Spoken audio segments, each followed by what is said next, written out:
Ruby Bridges once stated, "Racism is a grown-up disease, so let's stop having children spread it." Ruby Bridges should be important to you because Ruby Bridges was the girl who desegregated all schools and also gave fair learning opportunities to all children. Ruby Bridges encountered a lot of racism in her younger childhood, but rather than let it destroy her, she grew from it. To better understand Ruby Bridges, let's take a look at her childhood, the hardships she's encountered, and how she is still a civil rights activist today. First, let's look at Ruby Bridges' childhood.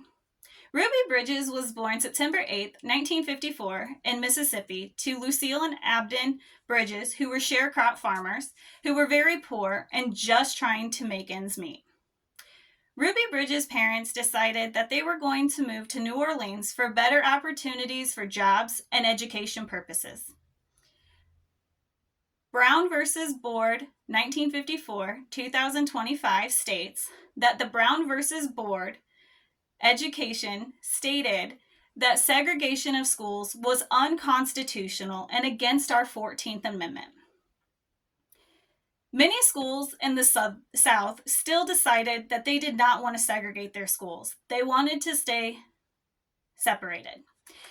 Therefore, little did they know, Ruby Bridges was going to be the little girl that would change all of that. Dawson 2025 stated that Federal Judge Silky Wright stated that they could either opt out of segregation of their schools or their schools could close. At this time, they offered an exam to all the Black children to see if they would be able to fit into a white institution and to keep up with the white children. Ruby Bridges passed that exam.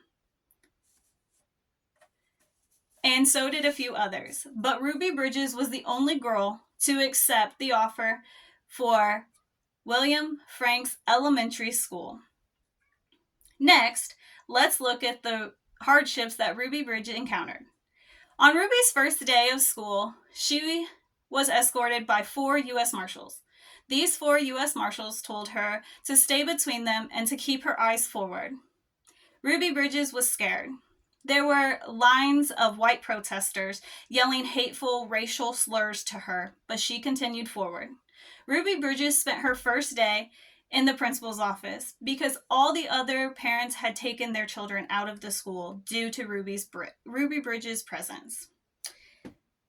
Ruby Bridges was the only child in the school for over a year. No teachers wanted to teach her except for one kind-hearted lady, Barbara Henry from Boston.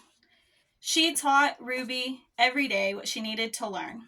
But Ruby Bridges was alone. She ate alone, she did recess alone, and she had to be escorted anywhere by the U.S. Marshals for her safety.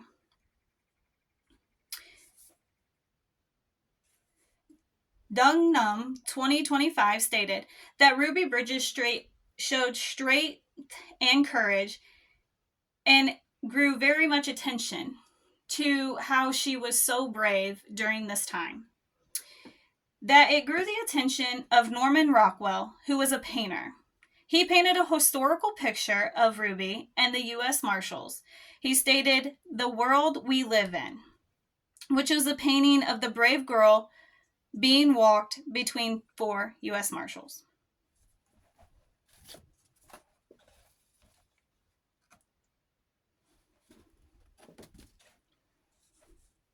Ruby Bridges' actions became a big part of the civil rights movement. She helped stop segregation, and she helped for all learning opportunities to be fair and equal for all children. Last, Ruby Bridges is still a very big part of the civil rights activists today. Ruby Bridges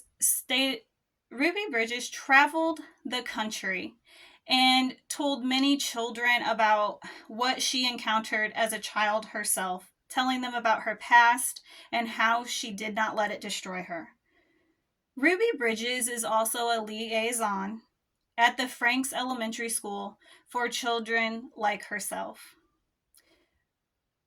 Dawson 2025 states that Ruby Bridges started a foundation called the Ruby Bridges Foundation in 1999 to give fair and equal opportunities to all children and to let them know that they can be brave and that they can follow their dreams as well. In conclusion, Ruby Bridges was greatly hated and had very many racial things that could have let her destroy her. Her childhood, her hardships weren't easy, but yet she is still a civil rights activist today, helping many other children. Ruby Bridges was a brave girl who helped give opportunities to all children across the world. Ruby Bridges is a very big part of our history for desegregating schools.